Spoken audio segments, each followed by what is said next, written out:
과거에 우리가 신상기록부를 이렇게 기록하는 적이 있었어요. 요즘은 잘 하지 않는데 그 신상기록부 기록하다 보면 꼭 취미가 뭔지를 적는欄이 있습니다. 여러분 거기에 뭐라고 적으셨었나요? 저는 잠깐 고민하다가 그렇게 적었던 적이 많습니다. 여행이라고. 저는 여행을 참 좋아합니다. 여행을 떠나는 날 세수를 하면 거울 속에 비추는 제 모습이 벌써 다릅니다.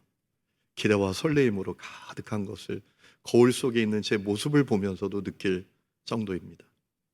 그렇게 출발해서 공항으로 갈 때면 비행기를 타고 목적지로 갈 확신으로 마음이 막 흥분이 됩니다. 여러분, 그 확신은 어디서부터 온 걸까요? 어떻게 그런 확신을 갖고 있게 된 걸까요? 비행기 타고 목적지로 갈 거야. 그 확신은 어디서부터 생긴 걸까요? 어렵지 않습니다. 주머니에 들어있는 비행기표 때문에. 요즘은 스마트폰으로도 받더라고요. 비행기표가 있잖아요. 그러니까 비행기 타고 목적지에 갈 확신을 갖는 겁니다. 여러분, 사람들이 인생을 흔히 여행이라고 합니다. 지금은 세상을 떠난 고 천상병 시인의 귀천이라는 시에 보면 그가 그런 노래를 했던 적이 있지요. 나 하늘로 돌아가리라. 아름다운 이 세상 소풍 끝내는 날 가서 아름다웠다라고 말하리라. 우리 인생이 여행이라는 겁니다. 여러분, 우리 그리스도인들은 그 누구보다도 확실한 여행 가운데 있는 사람들입니다.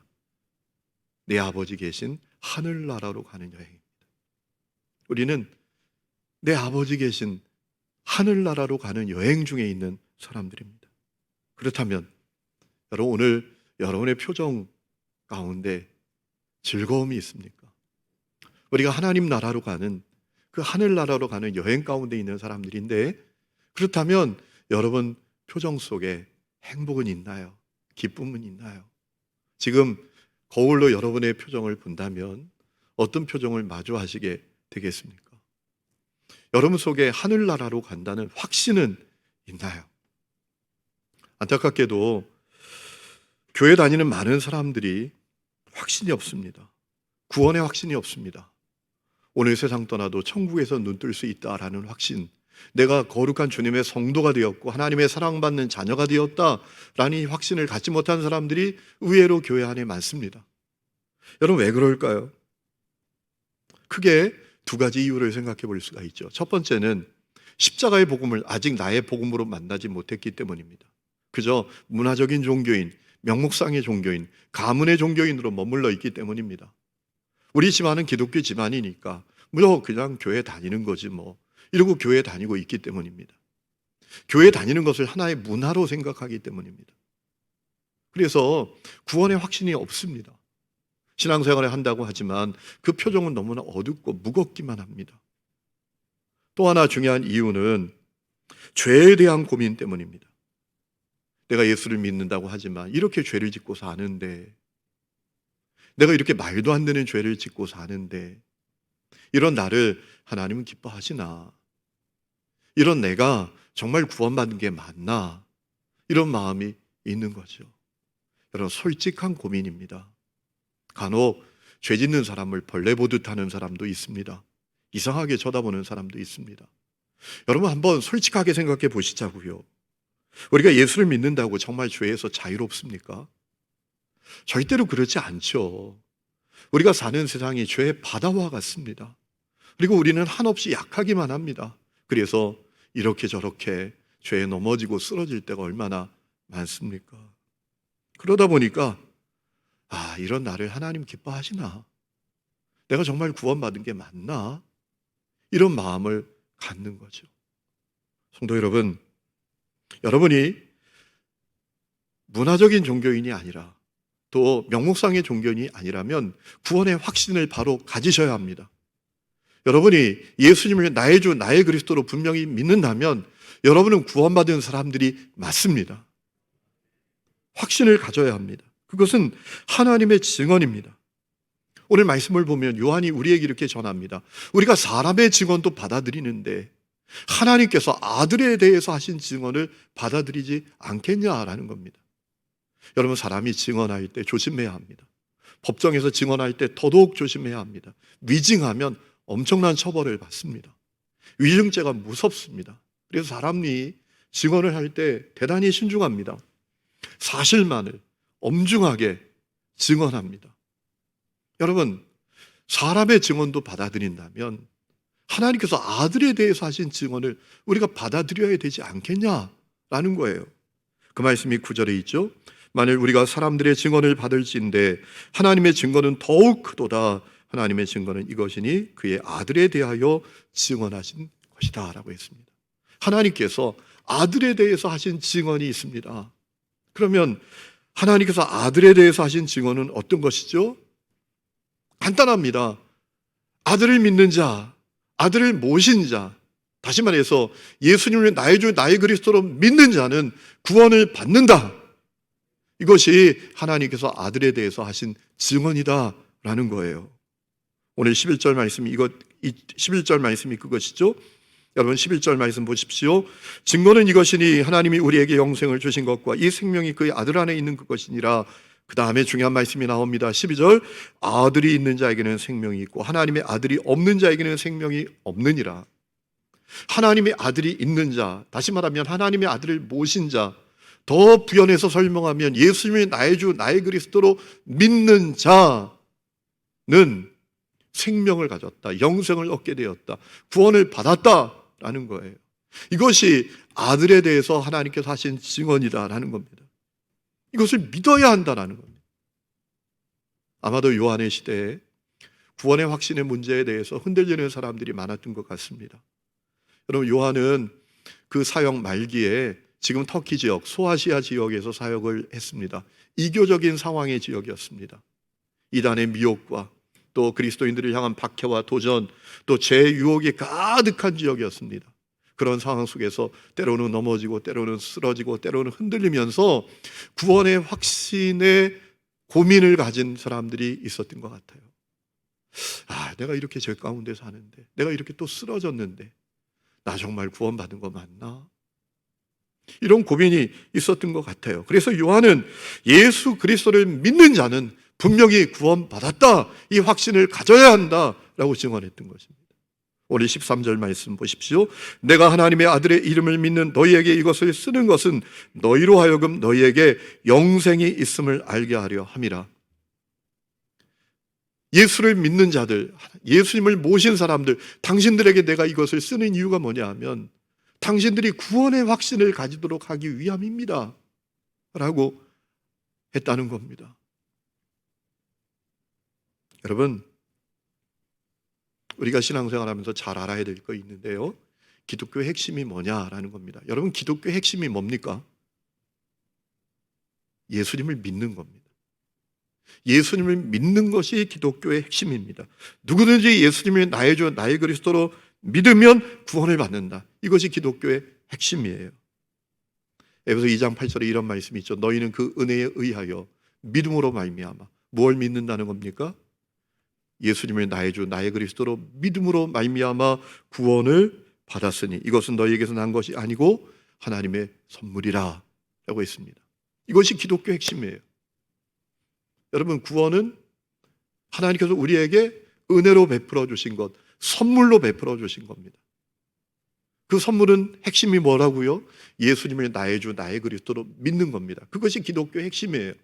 누구든지 예수님을 나의 주 나의 그리스도로 믿으면 구원을 받습니다. 그런데 문제는 여러 가지 상황과 요인으로 인해서 이 사실이 우리에게 실감이 잘 안 나는 겁니다. 어떤 상황과 요인일까요? 오늘 이 한국에서 살아가는 우리들에게는 어떤 불교적인 요인, 유교적인 요인, 또 샤머니즘적인 요인, 권선징악, 인과응보 같은 영향, 그런 요인으로 인해서 누구든지 예수님을 나의 주 나의 그리스도로 믿으면 구원을 받는다, 이것이 잘 실감이 안 나는 거예요. 우리는 구원하면 뭐가 먼저 연상되냐 하면 어떤 공로, 선행, 지극정성을 드리는 것, 이것이 먼저 연상되기 때문에 누구든지 예수님을 나의 주 나의 그리스도로 믿으면 구원을 받는다, 내가 예수님을 나의 주 나의 그리스도로 믿기 때문에 나는 구원을 받았다, 이 사실이 잘 실감이 우리 자신들에게 안 나는 겁니다. 우리가 받은 불교적인, 유교적인, 샤머니즘적인 그런 영향 때문에 지극정성을 들여야지, 선행을 해야지, 어떤 공로가 있어야지, 다 인구항부 아니야, 권선징악 아니야, 이런 연상이 우리에게 먼저 연상되기 때문에 예수님이 나의 주 나의 그리스도로 믿으면 구원을 받는다, 내가 예수님이 나의 주 나의 그리스도로 믿기 때문에 구원을 받았다, 이게 잘 확신이 안 되는 거예요. 여러분, 우리가 분명히 기억해야 될 것이 있습니다. 우리 구원의 근거는 우리 자신에게 달려있지 않습니다. 우리 구원의 근거는 전적으로 하나님께 달려 있습니다. 왜냐하면 인간은 전적으로 타락한 존재이기 때문입니다. 그래서 구원의 근거가 우리에게 없어요. 구원의 근거는 전적으로 하나님께 있습니다. 우리의 구원은 하나님께 달려 있는 것입니다. 인간이 전적으로 타락했기 때문입니다. 여러분, 인간이 전적으로 타락했다라는 게 뭡니까? 인간에게 구원의 가능성이 1도 없다라는 겁니다. 어제 그 올림픽 그 빙상 대회가 있었잖아요. 500m 대회에서 우리나라 선수가 은메달 딴 거 아시죠? 너무 안타까웠어요. 왜냐하면 중국 선수가 금메달 땄는데 그 금메달 딴 선수하고 기록 차이가 0.07초 차이입니다. 와, 이건 너무 아까운 거 아니에요? 근데 여러분, 그걸 넘기가 어려워요. 저 어릴 때 빙상을 했기 때문에 막 빙상 선수들이 막 경기를 하는 모습을 보면 제가 뛰는 것 같은 마음이 들어요. 장거리 타는 선수들이 마지막에 막 지쳐서 헉헉대면 그때 그 막 심정과 상태가 막 느껴집니다. 너무너무 힘이 빠지면 코에서 가스 냄새가 막 올라옵니다. 마음은 힘을 내야 되는데 힘이 안 나요. 0.07초 차이를 못 넘어서는 거예요. 너무 속상하더라고요. 중국은 이겨 먹어야 되는데. 여러분, 우리에게 구원의 가능성은 0.07도 없습니다. 우리는 전적으로 타락했기 때문에 하나님의 형상을 잃어버렸어요. 영적 생명을 잃어버렸어요. 영적 지각을 잃어버렸어요. 영생의 생명을 잃어버렸어요. 여러분, 하나님의 형상을 잃어버린 것에 대해서 존 웨슬리가 설명한 것을 말씀드린 적이 있지요. 우리가 하나님의 형상대로 지음받았다라는 게 뭐냐? 세 가지로 설명을 하잖아요. 우리가 정치적인 형상, 또 자연적인 형상, 도덕적인 형상으로 지음받았다라는 것을 말하는 거다. 도덕적인 형상으로 지음받았다라는 것은 뭔가? 하나님이 거룩하고 의로우신 것처럼 우리도 거룩하고 의로운 존재로 지음받았다라는 거죠. 정치적인 형상으로 지음받았다라는 것은 어떤 의미라고 말씀을 드렸죠? 하나님께서 창조하신 모든 피조물을 우리가 선하게 다스리면서 평화로운 세상을 이루면서 살도록 창조하셨다라는 것이라고 말씀을 드렸죠. 자연적인 형상은 어떤 것이라고 말씀을 드렸나요? 하나님께서 우리에게 지성과 이성을 주시고 의지를 주셨다. 그 의지는 어떤 의지라고 말씀을 드렸죠? 하나님을 찾는 의지, 하나님을 향하는 의지, 하나님을 바라보는 의지, 하나님을 갈망하는 의지를, 하나님을 사랑하는 의지를 우리에게 주셨다라는 거예요. 그리고 우리에게 주체성도 주셨다라고 했잖아요. 선악과를 먹을 건지 안 먹을지 결정할 수 있는 그 주체성, 그것을 우리에게 주셨다. 그것이 우리에게 하나님께서 주신 자연적인 형상이다 라고 존 웨슬리가 말한다라고 말씀을 드렸잖아요. 그런데 그 하나님의 형상을 잃어버렸어요. 특별히 하나님을 향한 의지를 잃어버렸어요. 하나님을 찾을 수가 없는 존재가 됐어요. 그것이 전적인 타락이죠. 하지만 하나님께서 그런 인간에게 선행 은총으로 다가오셨죠. 그것이 존 웨슬리가 했던 얘기입니다. 선행 은총이란 뭐냐? 먼저 주시는 은혜입니다. 그 은혜 때문에 우리가 구원을 받는 겁니다. 여러분, 인간은 절대로 자기가 죄인이다라는 사실을 깨달을 수가 없어요. 그런데 하나님께서 우리에게 은혜를 주셔서 내가 죄인이구나 라는 사실을 깨닫게 하셨어요. 우리는 절대로 주님을 모셔드릴 수도 없어요. 주님께 반응할 수도 없어요. 그런데 주님께서 우리에게 먼저 은혜를 주셔서 주님의 부르심에 응답할 수 있도록 하셨다는 거예요. 우리는 예수님을 나의 주 나의 그리스도로 절대로 믿을 수도 없는 존재였어요. 그런데 하나님께서 먼저 우리에게 주셔서 은혜를 주셔서 예수님을 나의 주 나의 그리스도로 받아들이게 하시고 믿게 하셨다는 겁니다. 그것을 존 웨슬리는 선의 은총이라고 얘기했고 칼빈은 예정이라고 말한 겁니다. 그러니까 핵심은 뭐냐 하면 여러분, 사람의 구원의 근거는 전적으로 사람에게 달려있지 않아요. 하나님께 있는 겁니다. 하나님께서 우리에게 은혜를 베풀어 주셨기 때문에 우리는 내가 죄인이라는 사실도 깨닫고 예수님 믿게도 되었고 예수님 영접할 수도 있게 되었다라는 것입니다. 보통 우리가 회개에 대해서 말할 때 회개가 뭐냐? 회개에 합당한 열매를 맺는 거다라고 말하죠. 그것이 진정한 회개죠. 하지만 여러분, 회개의 열매가 우리를 의롭게 하는 게 아닙니다. 인간의 어떤 행위, 공로, 자격도 인간을 의롭게 하지 못합니다. 하나님께서 예수의 십자가 보혈로 우리를 의롭게 여겨주셨기 때문에 우리가 의롭게 되는 것인 줄로 믿습니다. 그러면 인간의 구원의 근거는 인간 자신에게 달려있지 않습니다. 인간 구원의 근거는 전적으로 하나님께 달려 있습니다. 그러므로 하나님이 증언하셨단 말이에요. 예수님의 나의 주 나의 그리스도로 믿으면 구원을 받는다. 그러니까 내가 예수님의 나의 주 나의 그리스도로 믿는다면 우리는 구원을 받은 자가 분명하다라는 겁니다. 이 확신이 여러분 가운데 있기를 축원합니다. 여러분이 예수님을 여러분의 주, 여러분의 그리스도로 믿으십니까? 그러면 여러분은 구원받은 자입니다. 확신 가지십시오. 흔들리지 마십시오. 여러분, 만일 그것을 받아들이지 않고 믿지 않으면 하나님을 거짓말쟁이로 만드는 것이다라고 요한이 증언했잖아요. 10절, 하나님의 아들을 믿는 자는 자기 안에 증거가 있다. 하나님 믿지 않는 자는 하나님을 거짓말하는 자로 만드나니 이는 하나님께서 그 아들에 대해서 증언하신 증거를 믿지 아니하였습니다. 누구든지 예수님의 나의 주 나의 그리스도를 믿으면 구원을 받는다라고 했는데 그것을 믿고 확신을 갖지 못한다면 하나님을 거짓말쟁이로 만든다는 거예요. 그렇기 때문에 여러분이 예수를 그리스도로 믿는다면 여러분은 분명히 구원받은 사람이에요. 구원의 확신을 가져야 합니다. 그 구원은 파기될 수 없습니다. 요한복음 10장 28절에 예수님 말씀하셨습니다. 내가 그들에게 영생을 주노니 영원히 멸망하지 아니할 것이고 또 그들을 내 손에서 빼앗을 자가 없느니라. 그들을 주신 내 아버지는 만물보다 크심에 아무도 아버지 손에서 빼앗을 수 없느니라. 예수를 그리스도로 믿는 사람은 구원을 받았어요. 그 구원은 파기될 수 없습니다. 이 확신이 여러분 모두에게 있기를 주의 이름으로 축원합니다.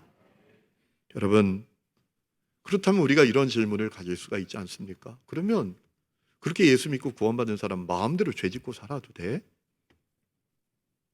이건 질문할 필요도 없는 거죠. 안 되죠, 안 돼. 여러분, 성경을 보면 우리를 향한 주님의 요청은 무엇입니까? 우리가 예수 믿고 죄 안 짓는 정도가 아니라 우리 몸을 하나님이 기쁘시게 받으실 산 제물로 드리는 겁니다. 로마서 12장 1절, 형제들아 내가 하나님의 모든 자비하심으로 너희를 권하노니 너희 몸을 하나님이 기뻐하시는 거룩한 산 제물로 드리라. 이는 너희가 드릴 영적 예배니라 라고 했습니다. 우리 몸을 하나님께서 기쁘시게 받으시는 산 제물이 되기를 원하신다라는. 여러분, 구약 성경에 보면 제물은 흠없는 것 못 드립니다. 저는 것 병든 것 못 드립니다. 우리 몸을 하나님 기뻐하시는 산 제물로 드리라 라고 하셨으니 예수 믿고 사는 사람이 죄 지어도 돼? 이건 질문조차도 안 되는 겁니다. 우리를 향한 하나님의 마음은 거룩함이에요. 죄를 이기며 사는 것입니다. 데살로니가전서 4장 3절에 하나님의 뜻은 이것이니 너희의 거룩함이라 라고 하셨잖아요. 여러분, 그것이 하나님의 뜻이에요. 그리고 우리가 하나님의 은혜로 구원받고 의롭게 된 후에 죄 가운데 살면 그래서 여러 어려운 문제가 벌어집니다. 몇 가지 문제가 벌어지죠. 첫 번째는 하나님과의 관계가 소원해집니다. 여러분, 이사야 59장 2절에 이런 말씀이 있습니다. 오직 너희 죄악이 너희와 하나님 사이를 갈라 놓았고 너희 죄가 그의 얼굴을 가리어서 너희에게 듣지 않으시게 했다라고 했습니다. 예수 믿고 우리가 구원받은 다음에 죄 가운데 살면 어떤 결과가 벌어지는가? 하나님과의 관계가 서먹해집니다. 소원해집니다. 여러분, 하나님, 우리가 하나님과 친밀한 관계를 누리며 살기를 원하시죠. 친밀한 사랑의 관계, 아가서를 통해서 예표해 주셨어요. 아가서를 읽어보면 솔로몬과 술담비 여인의 사랑의 노래가 나옵니다. 그 관계가 주님과 우리와의 관계가 되어야 된다는 거예요. 아가서 2장 10절에 이런 말씀이 있죠. 나의 사랑하는 자가 내게 말하 이르기를 나의 사랑 내 어여쁜 자야 일어나서 함께 가자. 이것이 우리를 향한 주님의 초청이라는, 그만큼 주님은 우리가 주님과 친밀한 관계, 서먹함이 없는 관계, 소원함이 없는 관계가 되기를 원하신다라는 거예요. 그런데 예수 믿고 죄 지으면 어떤 관계가 벌어지는가? 어떤 결과가 벌어지는가? 주님과 소원한 관계가 됩니다. 서먹해집니다. 그래서 모든 것이 약해집니다. 주님을 만나는 시간이 작아집니다. 예배를 드리던 사람도 주님과 관계가 친밀할 때는 예배를 다 드려요. 다 드려. 주일 예배만이 아니라 수요 예배도 드리고 금요 성령 집회도 드리고 새벽에도 할 수 있으면 졸음을 이기고 잠을 이기고 일어나서 예배하는 사람이 죄 짓게 되고 하나님과 서먹해지고 소원해지면 자꾸 이게 줄어드는 거예요.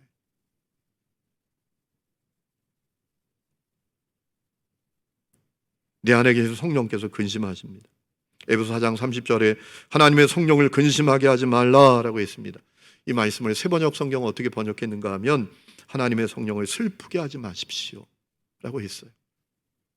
여러분, 예수 믿고 죄 지으면 내 속에 계신 성령께서 근심하시고 슬퍼하십니다. 그래서 어떤 결과가 벌어지나요? 신앙생활을 해도 재미가 없어요. 기쁨이 없어요. 자원함이 없어요. 불편해요.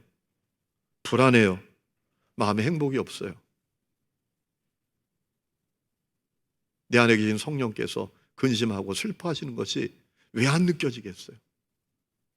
그래서 신앙생활이 그렇게 되는 거예요. 또 사랑하는 자에게 주시는 징계를 받게 됩니다. 하나님 구원받은 자녀를 사랑하시기 때문에 죄에서 돌이키지 않으면 징계하십니다. 누가 자기 자녀가 죄의 구렁텅이에서 죄에 뒹굴면서 살기를 원하겠어요? 돌이키려고, 돌아서게 하려고 징계하십니다. 여러분, 라오디게아 교회 성도들, 그들이 죄에 눈멀었어요. 죄의 수치로 완전히 벌거벗은 상태가 되었는데 몰라요. 그래서 주님께서 뭐라 말씀하셨습니까? 그래서 징계하겠다, 돌이키도록. 계시록 3장 19절이죠. 물은 내가 사랑하는 자를 책망하여 징계하노니 그러므로 너가 열심을 내라, 회개하라. 예수 믿고도 죄 가운데 살면 주님이 징계하십니다. 히브리서 12장 말씀 보면 십자가 은혜를 잊어버리고 죄를 가볍게 여기고 죄와 싸우지도 않고 하나님의 말씀마저도 가볍게 여기는 그들 주님이 징계하신다라고 했습니다. 회개하도록. 이런 말씀이 있습니다. 너희가 죄와 싸우되 피 흘리기까지 대항하지 아니하고 또 아들들에게 권하는 것처럼 너희에게 권면하신 말씀도 잊어버렸도다. 죄와 친구처럼 살아요. 죄를 아파하지도 않아요. 양비론에 빠져 있어요. 아니, 나는 누구보다 나아. 그래도 죄를 문제로 여기지도 않아요. 그리고 더 나아가서 하나님의 말씀마저도 가볍게 여겨요. 야, 어떻게 성경대로 살아? 성경은 성경이고 현실은 현실이지. 이런 상태까지 갔단 말입니다. 그들에게 하나님의 징계가 있을 것이다. 히브리서 12장 4절에 너희가 죄와 싸우되 피 흘리기까지 대항하지 아니하고 또 아들들에게 권하는 것 같이 너희에게 권면하신 말씀도 잊었도다. 일렀으되 내 아들아 주의 징계하심을 경히 여기지 말며 그에게 꾸지람을 받을 때 낙심하지 말라. 죄에서 돌이키도록 그런 그들을 징계하신다라는 겁니다. 그렇다면 사랑하는 자에게 임하는 징계는 뭡니까? 몇 가지가 있습니다. 첫째는 삶의 문제가 끊어지지 않는 거예요. 한 문제 해결했어요. 야, 살았네. 다른 문제, 예상하지도 못했던 문제가 예상하지 못했던 부분에서 뻥 터집니다. 그거 가까스로 해결했어요. 또 다른 문제가 뻥 터져요. 문제가 연속됩니다. 하나님의 사인이에요. 돌이켜라. 죄를 버려라. 두 번째는 마음의 평안과 기쁨과 행복이 없고 불평, 원망, 짜증, 신경질만 가득한 거예요. 여러분, 로마서 14장 7절에 중요한 말씀이 있습니다. 하나님의 나라가 뭐냐? 하나님의 나라는 성령 안에서 누리는 의와 평안과 희락이다. 하나님, 그 하나님의 나라가 우리 속에 있기를 원하시거든요. 그런데 죄에서 돌이키지 않으면 하나님의 징계가 오는데 의와 기쁨과 평안이 아니라 우리 속에 불평, 원망, 짜증만 가득해지게.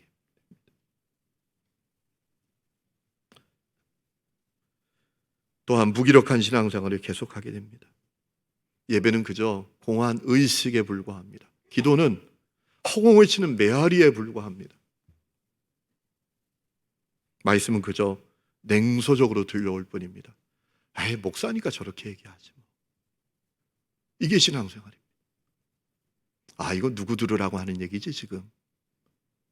이렇게만 반응한다라는. 예배가 그저 의식이에요. 기도는 공허한 메아리일 뿐입니다. 말씀을 읽어도 들어도 이게 다가오질 않아요. 사명도 감당이 안 됩니다. 교회에서 이런저런 봉사를 한다고 하지만 의무 방어전에 불과해요. 열심히 해도 열매가 없고요. 열심히 할수록 자꾸 문제만 생겨요. 그 부서 안에, 그 팀 안에 불화가 일어나요. 문제가 일어나요. 이사야 시편 66장 18절에 내가 나의 마음에 죄악을 품으며 주께서 듣지 아니하시리라 라고 하셨잖아요. 이 모든 것이 하나님의 사인입니다. 이런 일이 벌어진다면 사인인 겁니다. 죄를 버려라. 회개하라. 돌이켜라. 하나님의 진정성이 있는 사인을 보내시는 겁니다. 어떤 아버지가 자녀가 죄의 구렁텅이에서 빠져서 사는 것을 원하겠어요? 돌이키라. 빠져나오라. 사인을 보내시는 겁니다. 그러므로 우리에게 복음적인 회개의 생활이 필요합니다. 여러분, 존 웨슬리 목사님이 아주 중요한 이야기를 하셨거든요. 이런 이야기를 하셨습니다. 우리는 칭의에 의해서 예수를 그리스도로 믿고 의롭게 여김을 받는 것으로 말미암아 죄책에서 벗어난다. 심판과 멸망과 사단의 참소에서 벗어난다. 그리고 성화에 의해서 죄의 뿌리로부터 벗어나서 거룩하고 풍성한 삶을 살아간다 라고 했어요. 그래서 우리에게 복음적인 회개의 생활이 있어야 된다라고 했습니다. 여러분, 회개는 두 가지 종류 회개가 있습니다. 첫 번째 회개는 존 웨슬리는 법정적인 회개다, 선언적인 회개다라고 말합니다. 내가 예수님을 믿을 때 회개하잖아요. 아, 내가 죄인이구나. 그 회개를 법정적인 회개다. 왜 법정적인 회개인가? 내가 의롭게 되었다라는 선언이 임하기 때문에. 내가 회개하고 예수를 믿을 때 의롭게 되는 선언이 내게 주어지기 때문에 그것이 법정적인 회개다라고 말합니다. 그런데 그것으로 끝이 아니고 또 하나의 회개가 있는데 그것은 복음적인 회개다라고 말합니다. 우리가 의롭게 된 후에 성화를 이루어갈 때 하는 회개, 복음적인 회개다라고 말했어요. 여러분, 그 복음적인 회개를 통해서 우리는 성화된다라는 거예요. 죄의 뿌리를 뽑아낸다라는 거예요. 그리고 거룩하고 풍성한 삶을 살아가게 된다 하는 것입니다. 그래서 요한일서 1장 9절에 요한이 증언하죠. 만일 우리가 우리의 죄를 자백하면 하나님 미쁘시고 의로우사 우리 죄를 다 용서해 주시고 우리를 모든 불의에서 깨끗하게 하실 것이다 라고 하신 거예요. 복음적인 회개가 있어야 된다 라는 말씀이죠. 여러분, 존 웨슬리는 구원받은 성도가 죄에 대해서 어떤 자세를 가져야 되는가? 세 가지로 말합니다. 과거의 죄에 대해서 어떻게 해야 되는가? 죄책감을 가지지 말아라. 죄책감으로부터 벗어나라. 왜? 예수의 십자가 보혈이 너의 모든 과거의 죄를 다 해결했다. 이걸 믿어야 된다라고 했습니다. 현재의 죄에 대해서 어떻게 태도를 가져야 되는가? 여러분, 현재 우리 앞에 죄가 있어요. 우린 죄의 바다에 살아요. 계속 끊임없이 죄의 파도가 몰아쳐옵니다. 우리가 해변에 가보세요. 파도가 한번 몰아쳐오고 끝입니까? 계속 몰아쳐옵니다. 끝도 없이 몰아쳐옵니다. 우리 현재의 삶 가운데 죄의 파도가 끊임없이 몰아쳐온다라는 거예요. 그 현재의 죄에 대해서 어떻게 해야 되는가? 새로운 죄를 짓는 것을 피해야 한다라고 했어요. 마르틴 루터가 말합니다. 다시 똑같이 행동하지 않는 것이 참된 회개다. 참된 회개가 뭐냐? 다시 똑같이 행하지 않는 게 참된 회개다. 새로운 죄를 짓는 것을 피해야 된다라는 겁니다. 그러기 위해선 쉼 없이 하나님께 향해야 한다라고 했습니다. 나 죄 안 져야지. 이것으로 안 된다는 거예요. 쉼없이 하나님을 향할 때 스러운 죄를 이기고 피할 수 있다는 거예요. 그래서 여러분들에게 말씀 양육도 받으시고 하늘 톡방에도 참여하시고 1시간 기도도 하시고 순모임에도 참여하시고 계속 그렇게 교회에서 권면을 드리는 거예요. 현재의 죄는 우리가 끊임없이 하나님을 향하지 않고는 절대로 이길 수가 없는 거예요. 그리고 또 하나를 말했어요. 내적인 죄에 대해서 말했습니다. 우리에게 내적인 죄가 있다고 말합니다. 아직도 뿌리 뽑히지 않은 그 죄의 본성이 우리에게 남아있다는 거예요.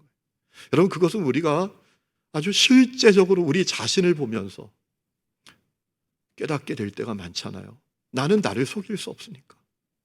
살아가면서 끝도 없이 내 안에 죄의 본성이 남아있구나, 죄의 뿌리가 남아있구나, 이 사실을 느낄 때가 많잖아요. 아니, 갑자기 신경질이 나는 거예요. 그렇죠? 여러분, 그럴 때 있죠? 어디서 난 신경질이 난지 모르는데, 어디서 찾아온 건지 모르는데 갑자기 막 짜증이 올라오고 신경질이 올라오고 누가 막 미워지고. 여러분, 아니신가요? 우리가 다 그렇잖아요. 이거 어디서 올라오는 신경질이야? 어디서 나는 짜증이야 이거? 그게 우리 속에 남아있는 죄의 뿌리, 죄의 본성이라고 웨슬리는 말합니다. 여러분, 그것을 인정해야 합니다. 그리고 내 능력만으로 그것을 해결할 수 없다는 사실을 직시해야 한다고 했습니다. 그래야 하나님을 갈망할 수 있게 된다고 했어요. 하나님, 내 안에 아직도 죄의 뿌리가 남아있어요. 죄의 본성이 남아있어요. 그걸 제가 해결할 수가 없습니다. 제가 이길 수가 없습니다. 이것을 직시하게 되어야 하나님을 갈망하게 된다는 거죠. 내가 할 수 없으니까 하나님 해주셔야 됩니다. 그것이 직시가 안 되면 나 원래 이런 사람이야. 그런데 너 같은 거 만나가지고 내가 더 이렇게 됐어? 교회 다녀도 이런 식으로 살아가게 된단 말이에요. 내 안에 죄의 뿌리가 남아있는 것, 죄의 본성이 남아있는 것을 직시하고 내 힘으로 그것을 이길 수 없다는 사실을 인정할 때 하나님을 갈망하게 된다. 혹시라도 그 연약함으로 인해서 죄에 넘어질 경우 웨슬리는 이렇게 하라고 우리에게 가르쳐주고 있습니다. 주님께서 나를 붙들어 주시지 않으면 나는 매 순간 이렇게 넘어집니다. 주님, 나를 불쌍히 여겨주세요 라고 회개의 기도를 드리고 다시 주님과 함께 일어나서 나아가라 라고 했습니다. 왜? 우리는 구원받은 성도니까. 여러분, 다윗이 완벽한 사람이어서 하나님께서 다윗을 내 마음에 합한 자라고 하셨나요? 절대로 아닙니다. 다윗의 인생은 부끄러움으로 가득한 인생이었습니다. 그러나 그럼에도 불구하고 내 마음에 합한 자다, 하나님의 사랑을 받았던 이유는 다윗에게 복음적인 회개가 있었기 때문입니다. 뜨거운 눈물의 회개가 그에게 있었기 때문입니다. 여러분 예수님을 나의 주 나의 그리스도로 믿는다면 여러분 분명히 구원 받으셨습니다. 이 확신을 가지십시오. 그리고 복음적인 회개의 생활을 계속하십시오. 그래서 하루를 살아도 존귀하고 거룩하게 살면서 끝까지 승리하는 우리 하느님의 모든 성도들이 될 수 있기를 주의 이름으로 축원합니다. 우리 이 시간에 찬양 부르고 기도하겠습니다. 나 같은 죄인 살리신 찬양하겠습니다.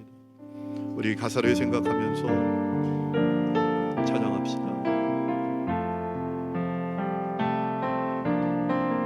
나 같은 죄인 살리신 주의 올라와 잃었던 생명 찾았고 광명을 얻었네. 큰 죄악에서 번지신 주의 고마워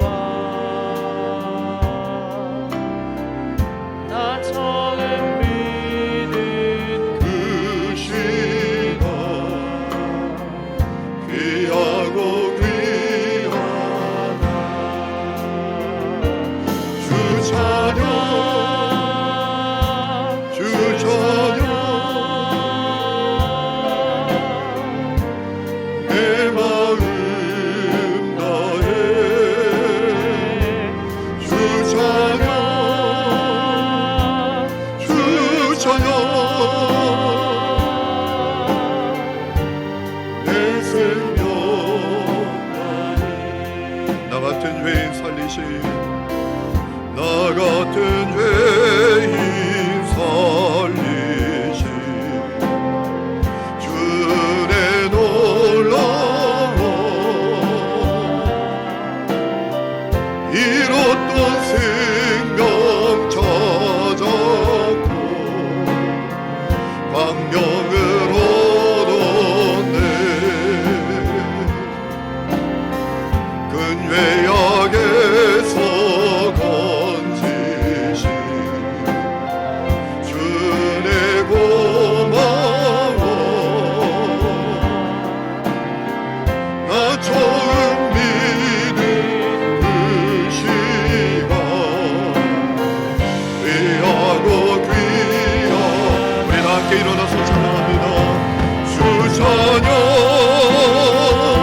주 찬양 내 마음 나의 주 찬양 주 찬양 내 생명 나의 주 찬양 주 찬양 주 찬양 내 마음 나의 주 찬양 주 찬양 내 생명